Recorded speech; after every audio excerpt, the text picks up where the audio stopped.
Salut à tous et bienvenue dans les aventures d'un Aspiboy. Ça fait longtemps que je vous ai pas fait de vidéo et puis je reconnais que moralement j'ai du mal à m'y mettre. J'ai écrit plein de trucs puis après bon j'efface au fur et à mesure, c'est pas une bonne idée. Là j'espère que le montage va me prendre beaucoup moins de temps avec les options d'IA de Premiere, puisque j'ai une licence Premiere jusqu'à fin septembre, et puis après, bon, on verra pour la suite. Mais en tout cas, je voulais ici faire un petit point, et puis vous expliquer un peu tout ce qu'il y a. Donc j'ai pris des notes, c'est pour ça que je regarde en bas régulièrement. J'ai perdu mon support tablette, donc pour l'instant la tablette est en dessous de la caméra, ce qui fait que je suis obligé de regarder comme ça. Alors je vais revenir sur mes 5 années de cours et puis ce que je pense pour la suite, parce que il s'est passé des choses ces derniers temps. Donc 5 années de cours, en fait non, j'ai commencé les cours en 2017, les cours professionnels, complètement au hasard. Et puis mon premier cours, je pense que je l'ai préparé en 24 heures ou 48 heures, peut-être en 24 heures. Pour être franc, voilà, j'ai pris le programme du cours et puis voilà, j'ai fait mon slide en fonction du programme. Et je reconnais que je me suis un peu lancé. Voilà, j'ai fait des copier-coller pour les exercices. Je me suis lancé comme ça.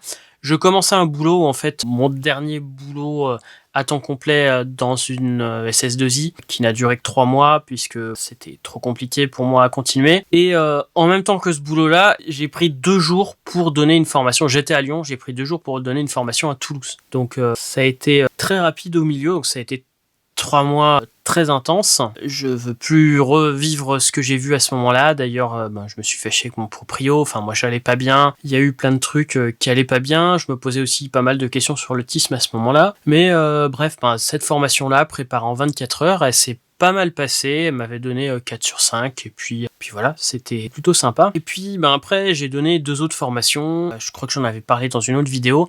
Une qui s'était très bien passée, une formation Photoshop, et la deuxième 2 semaines après qui elle s'était mal passée, qui m'avait un peu cassé le moral. Et puis c'est là où après je me suis vraiment dit voilà, il faut vraiment que je me mette à fond dans les formations. Donc après j'ai repris toutes les formations, les exemples, les trucs, et j'étais pas serein tant que je maîtrisais pas tout. Donc autant dire que j'étais jamais très serein, mais quelquefois j'étais encore moins serein que d'autres fois, puisque il y a des sujets que j'utilisais de moins en moins, comme le Python. J'ai quand même continué à donner cette formation-là Python. J'ai dit plusieurs fois que j'arrêterais, et puis je l'ai donné au mois de mai, et puis j'ai pu quand même discuter, j'ai pu apprendre des choses. Et puis c'est dommage que c'est peut-être ma dernière formation, puisque c'est ce que je vais vous parler après. J'ai eu une formation en juin sur le Creative Cloud, donc une formation que j'avais préparée depuis longtemps. En fait, je l'ai préparée en janvier-février 2020. La formation que j'ai mis, je pense, le plus de temps à préparer, parce que j'ai fait un boulot à temps complet. J'ai mis 1 mois et demi à tout préparer. Et ensuite, donc, je me prenais 4 jours de pause où j'ai été dans la Drôme, juste avant la formation qui devait avoir lieu le 20 mars 2020. Et cette formation n'a jamais eu lieu, puisque quand j'étais dans le bus pour aller là-bas, on m'a appelé pour me dire que la formation était annulée. Donc autant dire que ça m'avait bien dégoûté, et voilà, j'avais bossé comme un fou pendant 1 mois et demi pour rien. Donc là, quand on m'a proposé de la redonner maintenant, j'ai dit ok, pas de problème. J'ai quand même révisé mon cours. J'ai passé 2 semaines en fait à relire le cours, mais pas comme un boulot à temps complet. Pendant 2 semaines, j'ai passé 3-4 heures par jour à refaire mes exercices, à relire, vérifier, parce qu'en fait, je dois être franc, j'utilise pas tous les jours InDesign, et en fait je sais même pas si je l'ai démarré depuis 2021. Illustrator j'utilise un peu plus, et Photoshop par contre je me rends compte que je le maîtrise complètement. Et puis il y avait aussi elle voulait faire un peu de vidéo, donc mettre les bases de Premiere, d'After Effects, d'Animate et de Character Animator. Sur ces 4 là, il y a Animate que je maîtrise pas du tout, Premiere que je maîtrise, et puis After Effects et Character Animator où j'ai les bases, mais ça fait beaucoup, plus les applications mobiles qu'il fallait que je voie rapidement. Donc ça fait, en 6 jours, ça faisait la suite complète d'Adobe, ça faisait beaucoup. Et j'ai prévu un peu plus d'une journée et demie à peu près sur InDesign, une journée et demie sur Illustrator, 2 jours sur Photoshop, et le dernier jour sur tout le reste. Et donc dès le premier jour, elle n'était pas contente parce que pour elle, ce qu'elle m'avait pas dit pendant la préparation, elle voulait vraiment passer plus de la moitié du temps sur InDesign. Et vu qu'en plus c'est le programme que je maîtrise le moins des 3 principaux, voilà, j'ai été un peu stressé, donc j'avais quand même bien préparé ça. J'avais quand même suffisamment de compétences pour donner un cours, pas en effet sur les dernières nouveautés. Et puis l'autre chose qui était un peu stressant, c'est que le lundi matin, 8h30, bon, je m'en doutais depuis quelques semaines, mais ça me stressait déjà pas mal. La boîte qui facture, qui gère en fait toute ma compta et toutes ces choses-là, elle est passée en liquidation, donc elle était en redressement. J'ai passé pas mal de trucs en frais. Alors quand je passe en frais, ça veut dire que sur les travaux que j'ai fait, il y a une partie qui est qui est déduite et qui passe en frais professionnels. Et donc ce que j'avais passé en frais, c'est tout simplement le MacBook qui me servait. Donc c'était de l'argent que j'avais quand même gagné, mais vu que ça appartient à l'entreprise, logiquement ça appartient à l'entreprise pendant 3 ans. Donc le MacBook avec lequel je faisais les cours, un certain nombre d'objectifs, mes micros, bon, quelques trucs comme ça, ma tablette graphique. Donc l'objectif avec lequel je filme, d'ailleurs le TT Artisan 17 mm, a fait partie des choses que j'ai passées en frais. Donc gros stress le matin à dire il faut que je le rende avant la fin de la semaine. Et donc j'avais pris mon autre MacBook Pro, mais qui était encore plus vieux, et lui j'étais limité à des versions 2020. Donc autant dire que ça m'a bien stressé. Et quand la stagiaire posait des questions que je maîtrisais pas complètement, j'avais tendance à paniquer. Fin de la première journée, j'avais l'impression que ça allait. Ça allait, en effet, elle s'est absentée un peu longtemps pour la pause. J'avais dit 10 minutes max, et puis elle s'est absentée 25 minutes. Et donc elle a rien dit, et le lendemain matin, j'étais en avance.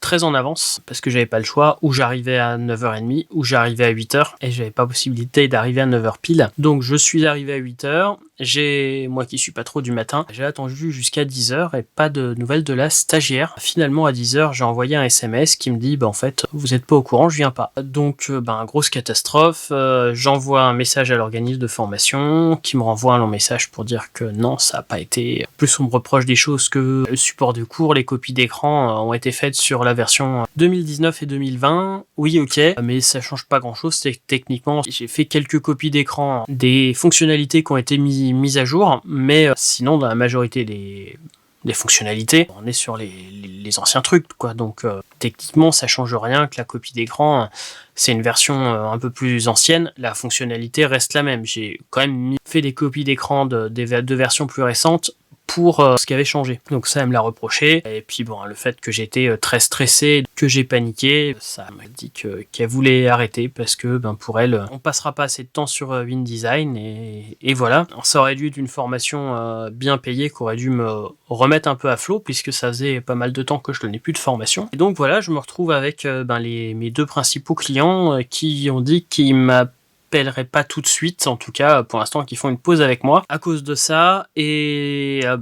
plus le truc de portage salarial qui m'a bien stressé, ce qui fait que pour l'instant, en tout cas, je mets en pause les formations professionnelles. Peut-être que j'en créerai d'autres en vidéo, et puis on va voir ce que je fais, si je peux vivre que des vidéos ou que du reste, ou que des vidéos, ou si je dois reprendre un boulot dans l'informatique. J'en ai pas trop envie, mais voilà. Et voilà, dans tout ce que je voulais dire, c'est revenir sur ces formations-là. C'est vrai que le fait que je sois différent, j'ai eu des choses sur les commentaires, et même quand il y avait 5 personnes dans une formation, je me retrouvais avec des personnes qui étaient entre deux, ça allait, et souvent une ou deux personnes qui m'admiraient par rapport à ce que je faisais. Même avant, quand je disais pas que j'étais autiste Asperger, les premières formations, je n'en parlais pas.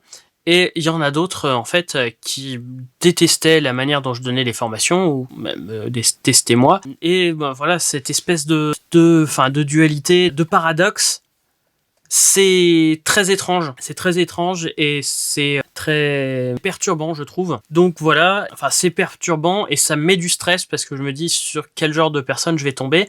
Et même en fait, les personnes qui m'admirent, ça me rajoute de la pression en plus parce que je me dis, elles m'admirent, c'est bien, mais est-ce que moi je le mérite vraiment? Et donc ça m'oblige déjà à essayer de me battre contre moi pour faire le mieux. Je pense que ça c'est bien, mais d'un autre côté ça me met un niveau de stress que j'ai du mal à gérer ensuite et qui peut me mettre en panique et là perdre mes moyens.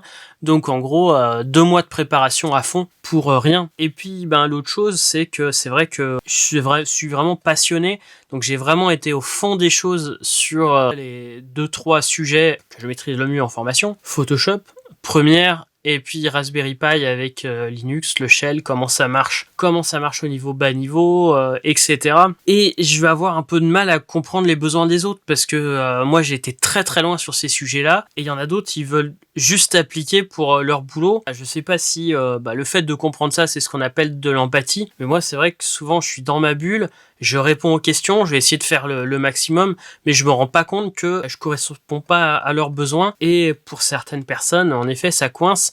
Et là, je sais franchement pas comment faire, parce que moi j'ai une quantité de préparation énorme, et au final si ça correspond pas aux besoins, c'est un peu problématique. Mais par contre les personnes qui sont aussi passionnées ou avec d'autres intérêts restreints, d'autres passions, eh bien ça passe souvent bien. C'est assez paradoxal, mais c'est peut-être compliqué de donner des cours, en tout cas si je suis pas sûr que mon cours conviendra à la personne, et j'ai à peu près 50% de chances que ça convienne. J'ai l'impression que mes cours conviennent bien aux personnes autistes, aux personnes créatives, aux personnes atypiques, et par contre pour des personnes qui vont être beaucoup plus exécutives, eh bien là ça va pas. Donc comment je vais faire, je sais pas. Peut-être avec mes vidéos je vais réussir à montrer qui je suis, voir si le courant passe ou pas, mais en tout cas c'est vrai que c'est un peu problématique. Et puis avec ma pensée en arborescence, qui correspondent aussi souvent aux personnes créatives, au TDAH, mais les TDA ou TDA sont souvent des personnes créatives, donc voilà,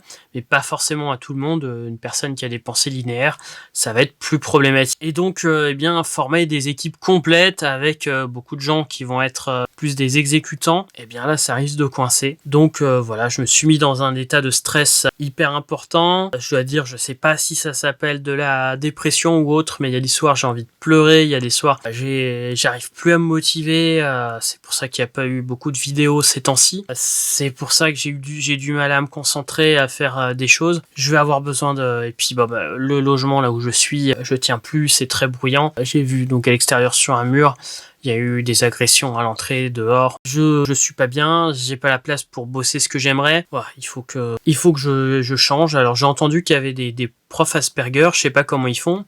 Je sais pas s'ils se sont mis dans des logements qui leur convenaient mieux pour pouvoir gérer ce genre de trucs. S'ils font aussi des déplacements comme j'ai fait, si c'est sur des matières bien précises, il faudrait que je me renseigne plus, que j'adhère à des groupes, etc. Mais bon, là ici, c'est un arrêt forcé des cours, et puis sûrement changement dans les prochains mois. Et j'espère que ça va me rendre plus créatif et de pouvoir faire plus de vidéos. Je vous avais promis un reportage que je fais avec d'autres personnes de l'association du groupe d'entraide, donc d'une association entre autistes de Bordeaux, et puis d'autres petites vidéos avec un autre autiste de Grenoble. Et puis j'ai peut-être justement des amis atypiques qui sont par là-bas aussi. Oui, je sais pas ce que je fous en Charente, alors que mes amis atypiques vont se retrouver là-bas en Savoie, puis les paysages sont pas les mêmes non plus. Donc Isère, Lyon. Donc il est possible que, en tout cas, que je me déplace plusieurs fois les prochains mois, si j'ai le budget, parce que là, avec tout ce qui se passe, ça a été problématique. Et donc je vais tenter de me lancer à fond dans les vidéos. Peut-être que je serai obligé de faire quelques prestations informatiques, mais je vais essayer de faire en sorte que ça soit limité dans le temps. Et puis partir dans tout ce qui est créatif au niveau photo, vidéo, créer avec du matériel typique, comme ce que j'ai voulu faire dès le départ avec la chaîne. J'ai peut-être possibilité de faire aussi une résidence pas très loin, je vais voir ça vendredi. Et puis donc voilà, moi, malgré mes limitations, mon handicap, mon atypisme plus exactement, d'essayer de créer, d'essayer de créer pour moi et pour les autres, mais de façon différente des autres. Et puis on verra si j'arrive à en vivre, en tout cas en partie, ou si c'est vraiment problématique. Mais en tout cas, comme je vous ai dit, je peux pour l'instant pas continuer comme ça m'a posé trop de problèmes. Donc je vais tenter le montage avec les fonctions d'IA de Premiere Pro. On va voir ce que ça donne. J'espère que ça va pas faire de trucs trop bizarres. Vous pouvez me dire ce que vous en pensez en commentaire. Je me suis filmé encore une fois avec le micro intégré de la caméra. Sur ma chaîne principale, je vais faire une petite vidéo de comparaison de micros. Et puis je vais partir aussi tout de suite faire les dernières photos avec l'Alpha 3000, quand je vous parlais de matériel atypique. Bon, rien à voir avec l'autisme, mais ça avait peut-être un truc avec l'autisme, parce que voilà, un appareil photo bizarre qui son existence n'a rien à faire là. J'essaye de créer avec.